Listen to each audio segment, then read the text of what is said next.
Assalamualaikum warahmatullahi wabarakatuh. Waalaikumsalam warahmatullahi wabarakatuh. Yang saya hormati, dosen mata kuliah Psikologi Pendidikan Ibu Dr. Anja Sri Haryati MPD dan teman-teman yang saya banggakan. Perkenalkan, saya Wiji Sekaryuniasi, perwakilan dari kelompok 3 akan memimpin jalannya presentasi kita pada hari ini.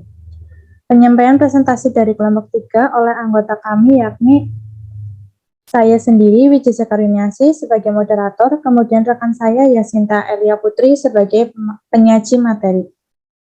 Materi yang akan dibahas kali ini yaitu tentang perbedaan individual manusia, meliputi pengertian, karakteristik, perbedaan pada individu, faktor-faktor yang mempengaruhi perbedaan individu. Langsung saja penyampaian materi akan saya sampaikan. Yang pertama yaitu pengertian perbedaan individu. Perbedaan individual atau individual difference adalah suatu perbedaan yang dimiliki oleh setiap individu baik fisik maupun non-fisik yang menjadikan seseorang memiliki karakter atau ciri-ciri yang berbeda satu sama lain. Perbedaan individu merupakan faktor penting sebagai dasar pengembangan individualis instruction. Beberapa perbedaan itu sangat penting diperhatikan dalam proses pengajaran adalah perbedaan kemampuan dasar atau bakat, minat, kecepatan, dan cara belajar anak. Setiap anak memiliki kemampuan dasar, bawaan, dan akan mengalami perubahan karena pengalaman.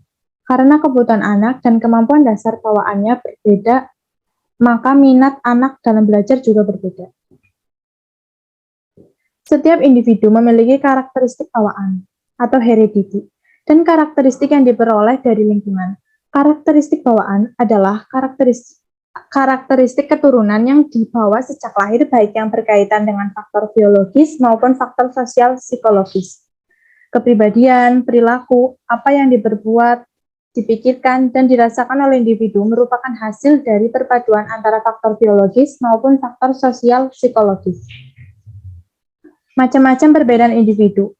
Gary 1963 mengategorikan perbedaan individual ke dalam bidang-bidang berikut. Perbedaan fisik, usia, tingkat, dan berat badan, jenis kelamin, pendengaran, penglihatan, dan kemampuan bertindak. Perbedaan sosial termasuk status ekonomi, agama, hubungan, keluarga, dan suku. Yang ketiga, perbedaan kepribadian termasuk watak, motif, minat, dan sikap. Yang keempat, perbedaan intelijensi dan perbedaan dasar. Yang kelima, perbedaan kecakapan atau kepandaian di sekolah. Yang pertama, perbedaan kognitif. Menurut Bloom, proses belajar baik di sekolah maupun di luar sekolah menghasilkan 3 pembentukan kemampuan yang dikenal sebagai taksonomi Bloom, yaitu kemampuan kognitif, afektif, dan psikomotorik. Kemampuan kognitif merupakan kemampuan yang berkaitan dengan penguasaan ilmu pengetahuan dan teknologi. Tes hasil belajar menghasilkan kemampuan kognitif yang bervariasi, sebab pada dasarnya setiap individu memiliki persepsi tentang hasil pengamatan terhadap suatu objek yang berbeda-beda. Intelijensi atau IQ sangat mempengaruhi kemampuan kognitif seseorang. Yang kedua, perbedaan dalam kecakapan bahasa. Kemampuan berbahasa merupakan kemampuan individu untuk menyatakan buah pikirannya dalam bentuk ungkapan, kata, dan kalimat yang bermakna, logis, dan sistematis. Kemampuan berbahasa setiap individu berbeda. Kemampuan ini sangat dipengaruhi oleh faktor kecerdasan dan faktor lingkungan, termasuk faktor fisik atau organ untuk bicara. Yang ketiga, perbedaan dalam kecakapan motorik. Kecakapan motorik atau kemampuan psikomotorik merupakan kemampuan untuk melakukan koordinasi kerja syaraf motorik yang dilakukan oleh syaraf pusat atau otak untuk melakukan kegiatan. Kegiatan ini terjadi karena kegiatan kerja syaraf yang sistematis. Dengan demikian, ketepatan kerja jaringan syaraf akan menghasilkan suatu bentuk kegiatan yang tepat atau sesuai antara rangsangan dan responnya. Kerja ini akan menggambarkan tingkat kecakapan motorik. Yang keempat, perbedaan dalam latar belakang. Sekelompok individu dengan perbedaan latar belakang dan pengalaman dapat memperlancar atau sebaliknya menghambat prestasi belajar mereka. Latar belakang individu dapat dipengaruhi oleh faktor dalam dan luar. Faktor dari dalam misalnya kecerdasan, kemauan, bakat, minat, emosi, perhatian, kebiasaan bekerja sama, dan kesehatan yang mendukung belajar. Perbedaan latar belakang yang meliputi perbedaan sosioekonomi, sosiokultural, amat penting artinya bagi perkembangan anak. Akibatnya, anak-anak pada umur yang sama tidak selalu berada pada tingkat kesiapan yang sama dalam menerima pengaruh dari luar yang lebih luas. Yang kelima, perbedaan dalam bakat. Bakat adalah kemampuan alamiah untuk memperoleh pengetahuan atau keterampilan yang relatif bisa bersifat umum, misalnya bakat intelektual umum atau khusus, bakat akademis khusus. Bakat khusus juga disebut juga talent. Misalnya, seseorang yang mempunyai bakat numerisal yang baik, bila diberi latihan-latihan akuntansi keuangan, akan mudah untuk menguasai masalah akuntansi. Begitu pula sebaliknya. Yang keenam, perbedaan dalam kesiapan belajar. Belajar adalah sebuah proses yang berkesinambungan dari sebuah pengalaman yang akan membuat suatu individu berubah dari tidak tahu menjadi tahu atau kognitif, dari tidak mau menjadi mau atau afektif, dan dari tidak bisa menjadi bisa atau psikomotorik. Proses belajar dipengaruhi kesiapan murid. Yang dimaksud dengan kesiapan ialah kondisi individu yang memungkinkan ia dapat belajar. Yang termasuk kesiapan ini ialah kematangan dan pertumbuhan fisik, intelijensi latar belakang pengalaman, hasil belajar yang baku, motivasi, persepsi, dan faktor-faktor lain yang memungkinkan seseorang dapat belajar. Materi selanjutnya akan diteruskan oleh teman saya Yasinta Elia. Dipersilahkan. Baik, saya akan melanjutkan materinya. Nomor 7, minat. Minat atau interest berarti kecenderungan dan kegairahan yang tinggi atau keinginan yang besar terhadap sesuatu. Menurut Robert Shah, 2003, minat bukanlah istilah yang populer dalam psikologi, disebabkan ketergantungannya terhadap berbagai faktor internal lainnya, seperti pemusatan perhatian, keingintahuan, motivasi, dan kebutuhan. Namun terlepas dari kepopulerannya, minat sama halnya dengan kecerdasan dan motivasi, memberi pengaruh terhadap aktivitas belajar.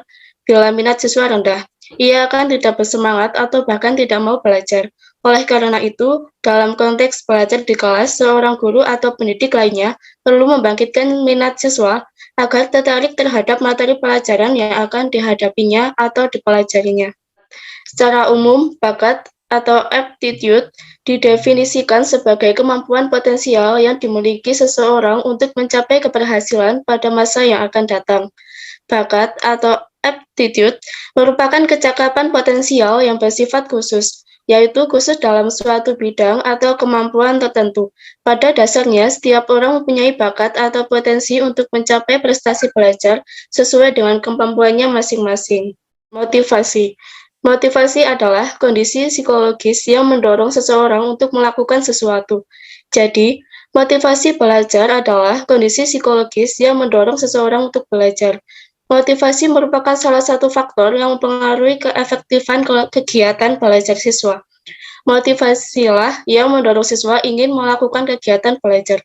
Para ahli psikologi mendefinisikan motivasi sebagai proses di dalam diri individu yang aktif, mendorong, memberikan arah, dan menjaga perilaku setiap saat. Sikap adalah gejala internal yang berdimensi afektif berupa kecenderungan untuk bereaksi dan merespon dengan cara yang relatif tetap terhadap objek orang, barang, dan sebagainya.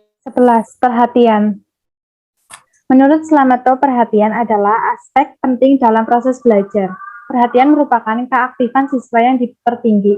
Jiwa itu pun semata-mata tertuju kepada suatu objek, benda atau hal, atau sekumpulan objek. Untuk mendapat hasil belajar yang baik, siswa harus mempunyai perhatian terhadap bahan yang dipelajarinya. Usahakan bahan-bahan pelajaran tersebut selalu menarik perhatian. Kematangan. Kematangan adalah suatu tingkat atau fase dalam pertumbuhan seseorang di mana alat-alat tubuhnya sudah siap untuk melaksanakan kecakapan baru. Misalnya anak dengan kakinya sudah siap untuk berjalan, tangan dengan jari-jarinya sudah siap untuk menulis, dan lain-lain. 13. Kesiapan. Kesiapan adalah kesediaan untuk memberi respon atau berinteraksi. Kesediaan itu timbul dari dalam diri seorang dan juga berhubungan dengan kematangan. Karena kematangan berarti kesiapan untuk melaksanakan kecakapan. Selanjutnya, yaitu faktor-faktor yang mempengaruhi perbedaan individual. 1. Faktor bawaan. Faktor bawaan merupakan faktor-faktor biologis yang diturunkan melalui pewarisan genetik oleh orang tua. Meskipun rata-rata kita memiliki 50% gen yang sama dengan saudara kita, kumpulan gen kita tetap khas kecuali kita adalah kembar identik. Perbedaan gen ini merupakan salah satu alasan mengapa kita berbeda dengan orang lain, baik secara fisik, psikologis, maupun perilaku, bahkan dengan saudara kita sendiri. Selebihnya adalah dipengaruhi oleh lingkungan, karena kita pernah berada di lingkungan yang sama persis.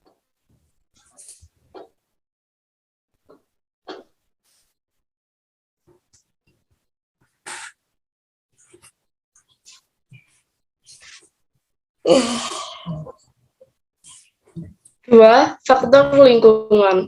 Faktor lingkungan adalah faktor yang mengakibatkan perbedaan individu yang berasal dari luar diri individu. Faktor lingkungan berasal dari beberapa macam, yaitu status sosial ekonomi orang tua, pola asuh orang tua, budaya, dan urutan kelahiran. A. Status sosial ekonomi orang tua, meliputi tingkat pendidikan orang tua, pekerjaan orang tua, dan penghasilan orang tua.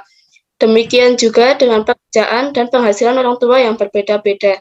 Perbedaan ini akan membawa implikasi pada berbedanya aspirasi orang tua terhadap pendidikan anak, aspirasi anak terhadap pendidikannya, fasilitas yang diberikan pada anak, dan mungkin waktu disediakan untuk mendidik anak-anaknya.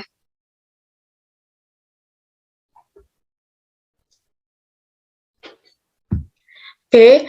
Pola asuh orang tua. Terdapat 3 pola asuh dalam pengasuhan anak, yaitu otoriter, permisif, dan autoritatif. Pola asuh otoriter adalah bentuk pola asuh yang menekankan pada pengawasan orang tua kepada anak untuk mendapatkan ketaatan. Pola asuh permisif adalah pola asuh di mana orang tua memberi kebebasan sebanyak mungkin kepada anak untuk mengatur dirinya, dan anak tidak dituntut untuk bertanggung jawab dan tidak banyak dikontrol oleh orang tua.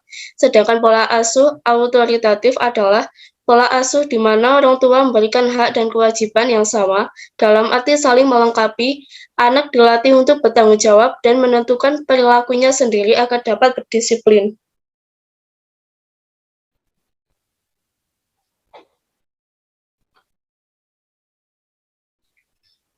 C. Budaya. Merupakan pikiran, akal budi, hasil karya manusia, atau dapat juga didefinisikan sebagai adat istiadat. Adanya nilai-nilai dalam masyarakat memberitahu pada anggotanya tentang apa yang baik dan atau penting dalam masyarakatnya. Nilai-nilai tersebut terjabarkan dalam suatu norma-norma. Norma masing-masing masyarakat berbeda, maka perilaku yang muncul dari anggota masing-masing masyarakat berbeda satu dengan yang lainnya.